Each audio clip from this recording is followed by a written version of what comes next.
was done by Muslims. It is just a hypothesis. Muslims are being targeted. They're called as terrorists. Directly and indirectly, they are the politicians. For the vote bank, for the power, for the money. The thousands of innocent people that have been killed in Afghanistan goes to Iraq. More people are being robbed, more people are being raped. The main purpose is what? Oil. It's an open secret.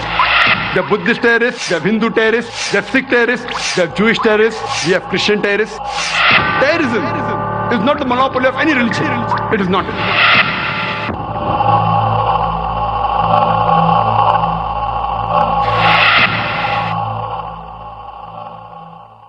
এখন আমি আবারও Islamic research ফাউন্ডেশনের পক্ষ থেকে এই অনুষ্ঠানে উপস্থিত সকল দর্শক শ্রোতাকে আমন্ত্রণ জানাচ্ছি আমাদের মূল আলোচনা অনুষ্ঠানে।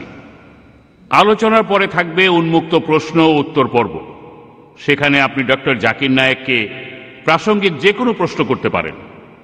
আমাদের পৃথিবীতে এখন সন্ত্রাস যে হারে বেড়ে গিয়েছে, তাতে করে আমাদের পক্ষে যুদ্ধ আর শান্তিকে, ধর্ম আর রাজনীতিকে আলাদা করা কঠিন। মিডিয়ার রিপোর্টের কারণে পৃথিবীর মানুষ আজ মুসলিমদের ভয় পায়, ইসলামকে ভয় পায়। পৃথিবীর কোটি কোটি মানুষ, আমরা সবাই আশ্চর্য হই। আশেপাশে সমস্ত মুসলমানরা একটা কথাই ভাবে, সন্ত্রাস কি মুসলিমদের সম্পত্তি? আমাদের আজকের অনুষ্ঠানের বক্তা ডক্টর জাকির নায়েক, যিনি ইসলামিক রিসার্চ ফাউন্ডেশনের প্রেসিডেন্ট মুম্বাই, একজন মেডিকেল ডাক্তার, আর ইসলাম ও অন্যান্য ধর্মের উপর আন্তর্জাতিক খ্যাতিসম্পন্ন বক্তা। ডক্টর জাকির নায়েক গত 10 বছরে পৃথিবী জুড়ে 1000-এরও বেশি বক্তৃতা দিয়েছেন। পৃথিবীর 150-টিরও বেশি দেশের টিভি চ্যানেলে তার অনুষ্ঠান প্রচারিত হয়। ভাই ও বোনেরা, আজকের আলোচনার বিষয় সন্ত্রাস কি মুসলিমদের সম্পত্তি? এখন বলবেন ডক্টর জাকির নায়েক।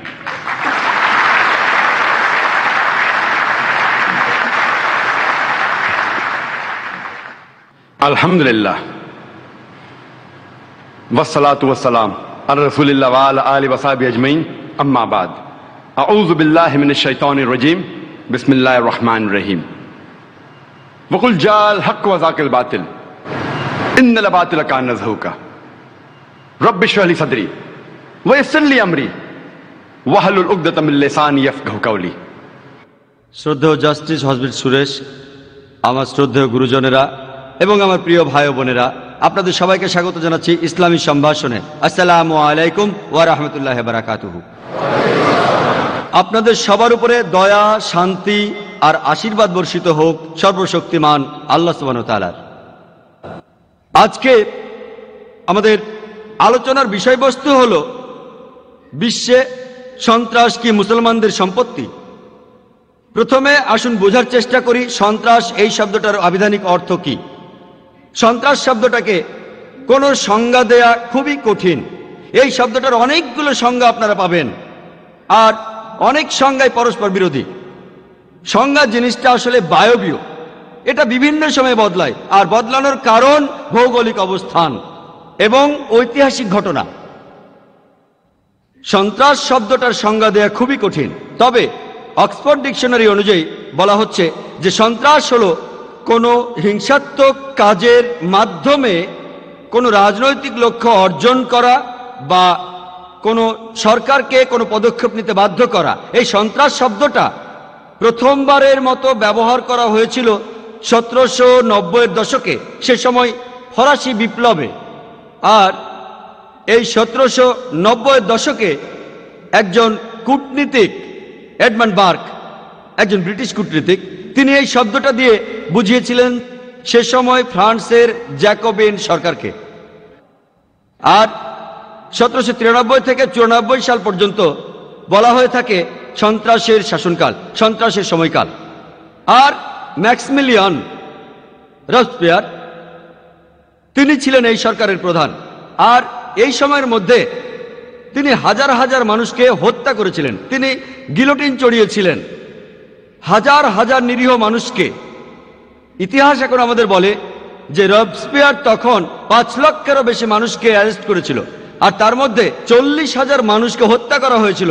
2 লক্ষেরও বেশি মানুষের হয়েছিল নির্বাসন, আরো 2 লক্ষেরও বেশি মানুষ জেলখানার ভেতরে অনাহারে আর অত্যাচারে মারা গেছে। তাহলে এই সন্ত্রাস শব্দটা প্রথম ব্যবহার করা হয়েছিল ফরাসি বিপ্লবের সময় বিপ্লবীদের বোঝানোর জন্য। আজকে আমাদের আন্তর্জাতিক মিডিয়া আছে, আর সেখানে একটা কমন স্টেটমেন্ট সেটা দেয়া হচ্ছে বারবার, বিশেষ করে পশ্চিমা মিডিয়ায়।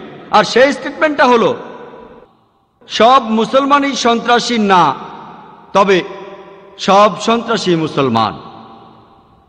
আর এই স্টেটমেন্টটা এখন ইন্ডিয়াতেও চলে এসেছে, বিশেষ করে 2006 সালে 11 জুলাইয়ের পর বোম্বেতে ট্রেনের ভেতরে সেই বোমা বিস্ফোরণের পর, বিশেষ করে বোম্বেতে। আর এখন আমরা দেখি যে এমনকি ইন্ডিয়াতেও, বিশেষ করে বোম্বেতে, লোকজন একই কথা বলছে বারবার যে সব মুসলমানই সন্ত্রাসী নয়, তবে সব সন্ত্রাসী মুসলমান। আসুন আমরা দেখার চেষ্টা করি যে ইতিহাস আমাদের কি বলে, আর সন্ত্রাসী হামলা নিয়ে পৃথিবীর ইতিহাসে যে রেকর্ডগুলো আছে সেগুলো আমাদের কি বলে। এখন আমরা রেকর্ডগুলো দেখি। 19বিংশ শতাব্দীতে আমরা এমন কোনো সন্ত্রাসী হামলা খুঁজে পাই না যেটা মুসলমানরা করেছে। সময় যেহেতু এখানে কম, তাই আমি 19বিংশ শতাব্দীর সবগুলো হামলার কথা বলতে পারবো না, আমি মাত্র কয়েকটার কথা বলছি। আমরা জানি 1981 সালে রাশিয়ার যার দ্বিতীয় আলেকজান্ডারকে হত্যা করা হয়েছিল সেন্ট পিটার্সবার্গের রাস্তায়। তিনি একটা বুলেট প্রুফ গাড়িতে করে ঘুরছিলেন, তখন এক বোমা বিস্ফোরণে 21 জন নিরীহ পথচারী মারা গেল। তিনি বুলেট প্রুফ গাড়ি থেকে বের হলেন, আরেকটা বোমা ফাটলো, তিনি মারা গেলেন। তাকে কোনো মুসলমান মারেনি, তাকে হত্যা করেছিল ইগনেসি বুলবুস থেকে আসা একজন পোল। সে অমুসলিম ছিল, সে ছিল নৈরাজ্যবাদী।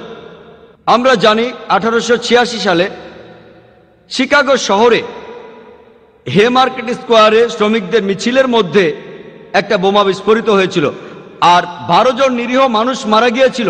তাদের মধ্যে একজন ছিল ডি জেন নামে পুলিশ, আরো 7 জন আহত পুলিশ পরে হাসপাতালে মারা গিয়েছিল। এই ঘটনার জন্য যারা দায়ী তারা মুসলমান ছিল না, 8 জন নৈরাজ্যবাদী, সবাই অমুসলিম ছিল। যদি আমরা বিংশ শতাব্দীর সন্ত্রাসী হামলাগুলো ভালো করে দেখার চেষ্টা করি, আমরা জানি ইতিহাস আমাদের বলে যে 1901 সালের 6 সেপ্টেম্বরে সে সময়ে আমেরিকার প্রেসিডেন্ট উইলিয়াম ম্যাকিনলি তাকে লিওন নামে একজন নৈরাজ্যবাদী হত্যা করেছিল। লিওন তাকে 2 বার গুলি করেছিল, সে অমুসলিম ছিল।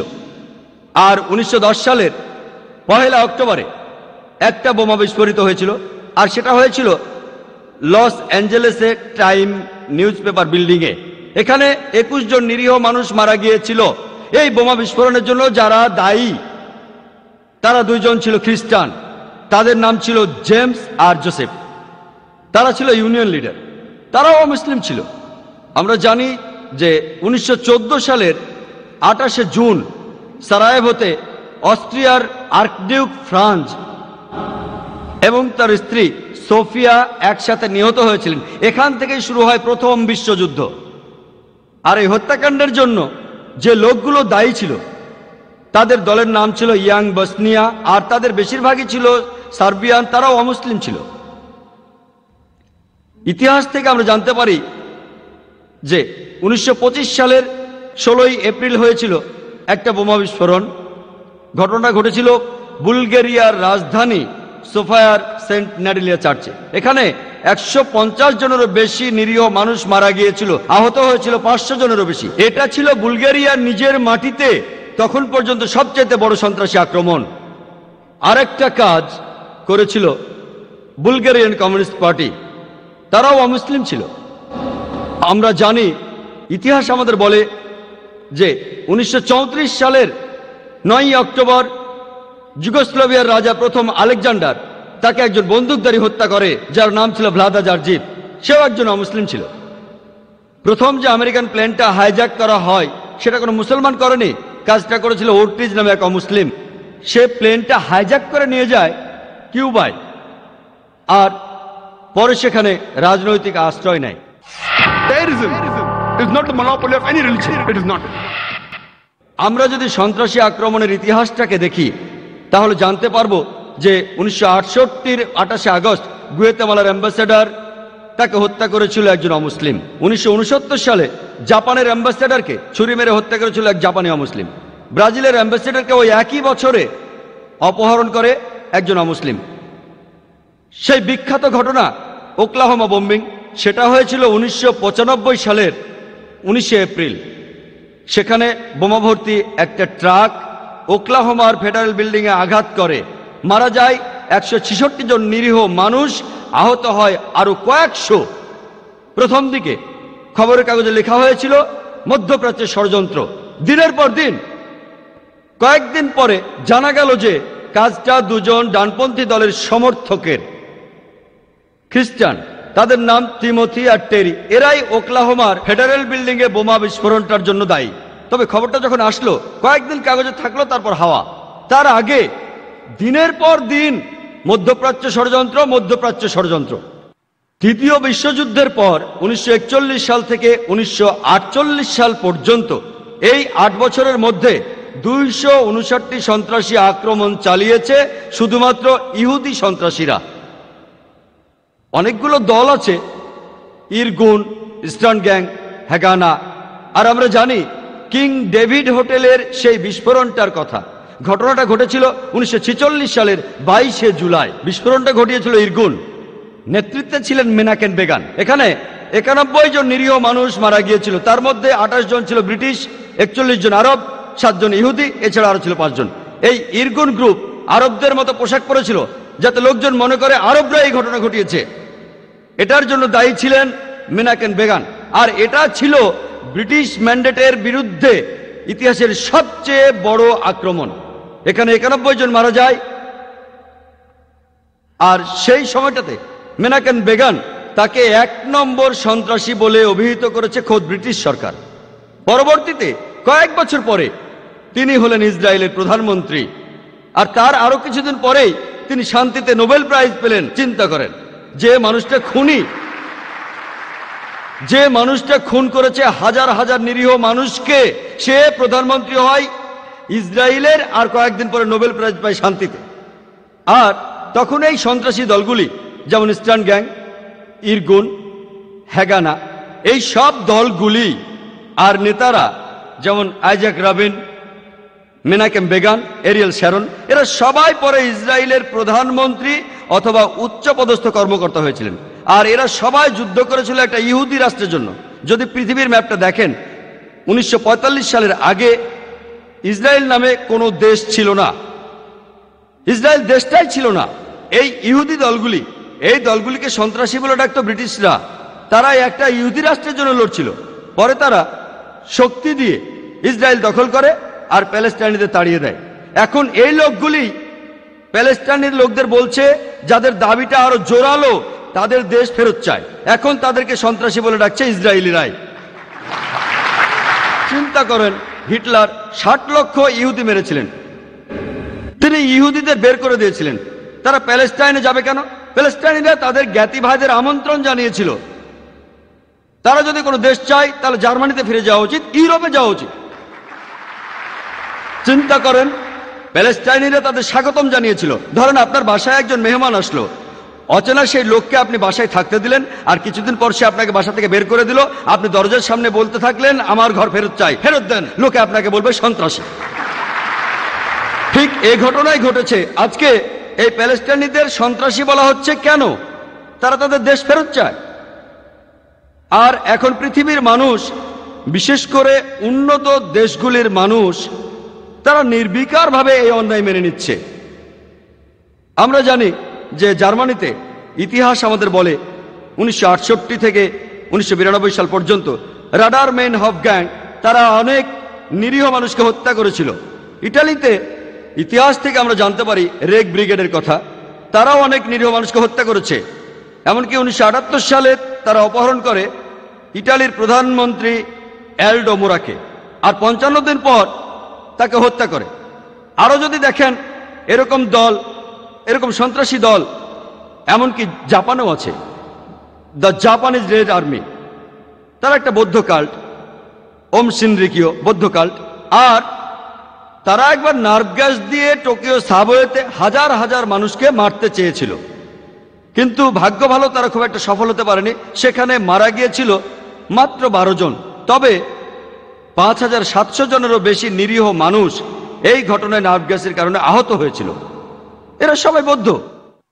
ইংল্যান্ডে 100 বছরের বেশি সময় IRA, আইরিশ রিপাবলিকান আর্মি, বিভিন্ন আক্রমণ চালিয়ে যাচ্ছে ইংল্যান্ডের বিরুদ্ধে। এরা সবাই ক্যাথলিক, তবে তাদের ক্যাথলিক সন্ত্রাসী বলা হয় না, তাদের বলা হয় IRA। আর আমরা জানি তারা অনেক সন্ত্রাসী আক্রমণ চালিয়েছে। শুধুমাত্র 1972 সালে 3টা বোমা বিস্ফোরণ, প্রথমটাতে 7 জন মারা গেছে, দ্বিতীয়টা মারা গেছে 11 জন, তৃতীয়টা মারা গেছে 9 জন। 1974 সালে 2টো বিস্ফোরণ ঘটিয়েছে তারা গিলবার্ট বারে। তারা 5 জন নিরীহ মানুষকে হত্যা করেছে, আহত হয়েছে 44 জন। বার্মিংহাম বারে 21 জন নিরীহ মানুষ এই বিস্ফোরণে মারা যায় আর 182 জন আহত হয়। সময় কম, তাই আমি সবগুলো আক্রমণের কথা বলতে পারছি না, সামান্য কয়েকটা বলছি, মাত্র কয়েকটার কথা। 1996 সালে তারা লন্ডনে একটা বোমা ফাটায়, সেখানে 2 জন মারা যায়, আহত হয় 100 জনেরও বেশি। এরপর 1996 সালে IRA বোমা ফাটায় ম্যানচেস্টার শপিং সেন্টারে, সেখানে আহত হয় 206 জন। 1998 সালে ব্যামব্রিজ বোমা বিস্ফোরণ, সেখানে 500 পাউন্ড ওজনের একটা বোমা ছিল একটা গাড়িতে, সেখানে 35 জন নিরীহ মানুষ আহত হয়েছিল। সেই একই বছরে ইতিহাস থেকে আমরা জানতে পারি ওম্যাগ বোমা বিস্ফোরণের কথা।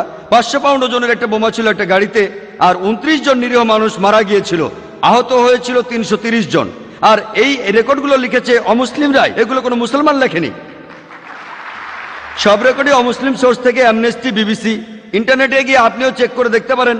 তবে প্রায় দেখা যায় যখন সংখ্যাটা বেশি তখন কিছুটা হেরফের হয়। যেমন আজকে জানলাম কতজন মারা গেছে, 296 জন, আরেকটা 94 জন, আরেকটা 93 জন, তাই আমি বললাম 290 জনেরও বেশি। যদি সংখ্যাটা অনেক বেশি হয় তখন কিছুটা কম বেশি বলা হয়, সংখ্যাটা কম হলে এটা হয় না। এসব কিছু অমুসলিমদের লেখা। 2001 সালে IRA বোমা ফাটালো BBCতে, কিন্তু IRA কে কখনোই ক্যাথলিক সন্ত্রাসী বলে ডাকা হয় না। আজকে ইংল্যান্ডের সরকার খুব বেশি ভয় পাচ্ছে মুসলমান সন্ত্রাসীদের। আমি ঠিক জানি না এ পর্যন্ত ব্রিটিশ সরকারের ইতিহাসে কতগুলো বিস্ফোরণের ব্যাপারে তারা নিশ্চিত যে মুসলমানরা এগুলো করেছে। এমনকি 7 জুলাই লন্ডনে যে আত্মঘাতী বোমা হামলা হয়েছিল সেখানেও কোনো প্রমাণ পাওয়া যায়নি। সন্দেহ করা হচ্ছে তারা মুসলিম, এখনো প্রমাণিত হয়নি। 50 জনেরও বেশি মানুষ মারা গেছে, একটা রিপোর্ট বলছে 52 জন আর একটা 56 জন, সেজন্য আমি বললাম 50 জনের বেশি। যদি তর্কের খাতিরে মেনেও নেই যে 2005 সালের 7 জুলাইয়ের সেই বোমা হামলা মুসলিমরা করেছিল, তারপরও তারা IRA-র ধারে কাছেও আসতে পারবে না। IRA-র কাছে এই বোমা হামলা হচ্ছে নস্যি। তারা এ পর্যন্ত হাজার হাজার মানুষ মেরেছে, তারপরও ইংল্যান্ডের সরকার মুসলিম সন্ত্রাসীদের নিয়ে চিন্তিত। IRA 100 বছরের বেশি সময় ধরে আছে, কিন্তু তারপর জর্জ বুশের পরামর্শ শোনার পর টনি ব্লেয়ার বেশি চিন্তিত মুসলিম সন্ত্রাসীদের নিয়ে। 100 বছরের পুরনো সে IRA নিয়ে অতটা চিন্তিত নন। আমরা ইতিহাস থেকে জানতে পারি যে স্পেন আর ফ্রান্সে সন্ত্রাসী সংগঠনের নাম ইটিএ। তারা এ পর্যন্ত 36টি আক্রমণ চালিয়েছে। আর আফ্রিকার অনেকগুলি সন্ত্রাসী সংগঠন আছে, তার মধ্যে একটা প্রধান দল, সবচেয়ে কুখ্যাত দলগুলির একটা, সেটা হলো দ্য লর্ড স্যালভেশন আর্মি। এটা একটা খ্রিস্টান সন্ত্রাসী দল। তারা বাচ্চাদের সন্ত্রাসী আক্রমণের জন্য প্রশিক্ষণ দিয়ে থাকে। আর শ্রীলঙ্কায় আপনারা LTTEর কথা শুনেছেন, তামিল টাইগার্স। তারা এখন পৃথিবীর সবচেয়ে কুখ্যাত, সবচেয়ে হিংস্র সন্ত্রাসী সংগঠনগুলির মধ্যে একটি। তাদের সদস্যরা আত্মঘাতী বোমার ব্যাপারে এক্সপার্ট, আর তারা এমনকি বাচ্চাদেরও এ কাজে লাগায়, প্রশিক্ষণ দেয়, আর বাচ্চাদের দিয়েও তারা আত্মঘাতী হামলা ঘটায়। সাধারণভাবে আমরা প্যালেস্টাইনে আত্মঘাতী হামলাকারী বা ইরাকে আত্মঘাতী হামলাকারীর কথা শুনি, তবে ইতিহাস আমাদের বলে যারা এই আত্মঘাতী হামলা জনপ্রিয় করেছে তারা হলো LTTE, তামিল টাইগার্স। এরা কারা? এরা হিন্দু, কিন্তু ইন্ডিয়ান রিপোর্টাররা তাদের হিন্দু সন্ত্রাসী বলে না, বলে LTTE। এবার আমরা ইন্ডিয়ায় আসি। প্রায় দেখা যায় বেশিরভাগ সন্ত্রাসী আক্রমণের ক্ষেত্রে, বেশিরভাগ ক্ষেত্রেই বলা হয় কাশ্মীরি বিদ্রোহীদের কথা। সেটা ঠিক না ভুল তা নিয়ে পরে আলোচনা করা যাবে, কিন্তু এর মধ্যে কতবার আমরা শুনতে পাই জাস্টিস হসবেট সুরেশ, তিনি বললেন ইন্ডিয়াতে অনেকগুলো ঘটনা ঘটে যাওয়ার কথা। আমি ঠিক জানি না এই আক্রমণের মধ্যে কতগুলোর কথা আপনারা খবরের কাগজে পড়েছেন, কতগুলো। যারা এই ব্যাপারগুলোর সাথে জড়িত, যেমন জাস্টিস হসবেট সুরেশের মতো মানুষ বা যারা ফিল্ডে আছে তারা জানে, কিন্তু সাধারণ মানুষ এ ব্যাপারে কিছুই জানে না। যখনই সন্ত্রাসী আক্রমণের কথা বলা হয় বেশিরভাগ সময়ে লোকজন বলে মুসলমান সন্ত্রাসীদের কথা। কেন? ইন্ডিয়াতে প্রায় সবগুলো ধর্মের মানুষের মধ্যে সন্ত্রাসী সংগঠন আছে, প্রায় সবই। আমরা শিখ সন্ত্রাসীদের কথা জানি, বিন্দ্রানওয়ালা গ্রুপ পাঞ্জাবে। আমরা জানি যে ইন্ডিয়ান সরকার 1984 সালের 5ই জুন শিখদের স্বর্ণ মন্দির দখল করে, সেখানে 100 জন মানুষ মারা যায়। প্রতিশোধ হিসেবে কয়েক মাস পরে 1984 সালের 31শে অক্টোবর, সে সময় ইন্ডিয়ার প্রধানমন্ত্রী শ্রীমতী ইন্দিরা গান্ধী, তাকে হত্যা করে তারই একজন সিকিউরিটি গার্ড, সে ছিল শিখ। যদি আপনি সাউথ এশিয়ান টেররিজমের ওয়েবসাইটে যান, এটা মুসলমানরা বানায়নি, বানিয়েছে অমুসলিমরা। সেখানে সন্ত্রাসী আক্রমণের লিস্টটা দেখবেন, সব সন্ত্রাসী আক্রমণে মুসলমানদের যোগ্যতা খুবই কম। তবে মিডিয়ায় এই কথাগুলো কখনো বলা হয় না। আপনি উত্তর পূর্ব ইন্ডিয়ার প্রদেশগুলিতে যান, সেখানে ত্রিপুরায় যান, সেখানে খ্রিস্টান সন্ত্রাসী সংগঠন আছে, যেমন ATTF, all Tripura tiger force, NLFT, national liberation front of Tripura. তারা খ্রিস্টান, তারা অনেক হিন্দুকে মেরেছে। ইন্টারনেটে গেলে দেখতে পাবেন 4 জন হিন্দু খুন, 8 জন মারা গেছে। 2004 সালের 2রা অক্টোবর 44 জন হিন্দু মারা যায়, আরো অনেক আহত হয় এদের আক্রমণে। এরা খ্রিস্টান। আসামে আছে উলফা। উলফা একাই গত 16 বছর সময়ের মধ্যে 1990 থেকে 2006 সাল পর্যন্ত তারা ইন্ডিয়ার মাটিতে চালিয়েছে 749টি আক্রমণ। তারা কাশ্মীরি বিদ্রোহীদের লজ্জায় ফেলে দিয়েছে। 749টি নিশ্চিত সন্ত্রাসী আক্রমণ। তবে খবরের কাগজে আমরা শুধু কাশ্মীরিদের আক্রমণ সম্পর্কে জানতে পারি। আর মনে আছে কয়েক বছর আগে আলহামদুলিল্লাহ আমাকে প্রায় বলা হয় ইন্ডিয়া সহ পৃথিবীর বিভিন্ন জায়গায় কথা বলার জন্য। কাশ্মীর থেকে আমাকে অনেকবার বলা হয়েছে, তবে যাব কি যাব না এই দ্বিধাদ্বন্দ্ব ছিল। অবশেষে 2003 সালের সেপ্টেম্বরে ঠিক করলাম কাশ্মীরে যাব। সেখানে শ্রীনগরে একটা বক্তৃতা দিলাম। সেখানে লোকজন আমাকে জানালো যে গত 14 বছরের সরকার এই প্রথম কোনো বক্তৃতা অনুষ্ঠানের অনুমতি দিল। আমার বক্তৃতা অনুষ্ঠানের আয়োজন করা হয়েছিল কাশ্মীরের পোলো গ্রাউন্ডে, সেখানে হাজার হাজার লোক এসেছিল। এই অশান্ত অবস্থাতে সরকার আমাকে সিকিউরিটি দিয়েছিল। আমিও ভাবছিলাম মেশিন গান হাতে লোকগুলো আমার সাথে কেন। আমি সেখানে গুলমার, পেহেলগাম বিভিন্ন জায়গায় বক্তৃতা দিলাম, আর আমার মনে হয়নি যে সিকিউরিটির প্রয়োজন আছে। এরপর আমি আসামে গেলাম বক্তৃতা দিতে। সেখানে এয়ারপোর্টে নামার সাথে সাথে দেখলাম চারপাশে সিকিউরিটি গার্ড। আমি ভাবলাম কেন? পরে আমি আল্লাহকে ধন্যবাদ দিলাম, আলহামদুলিল্লাহ সেখানে সিকিউরিটি না থাকলে আজ আপনারা আমাকে এখানে দেখতে পেতেন না। আমি জানতাম না যে আসামে এত সন্ত্রাসী সংগঠন আছে। উলফাদের ট্রেনিং দেওয়া হয় শুধু মুসলমানদের মারার জন্য, তারা সবাই হিন্দু। খবরের কাগজ বা মিডিয়ায় কয়বার এদের নিয়ে রিপোর্ট হয়েছে, কারণ এটা উত্তক্ত করে না। এই রিপোর্ট নিয়ে ছোট্ট একটা খবর হবে, খবরটা ছাপা হবে, কিন্তু কতজন সেটা খেয়াল করবে? হেডলাইন হবে না, ছোট্ট একটা খবর। এদেশের সন্ত্রাসী দলগুলির একটা হলো নকশালপন্থীরা।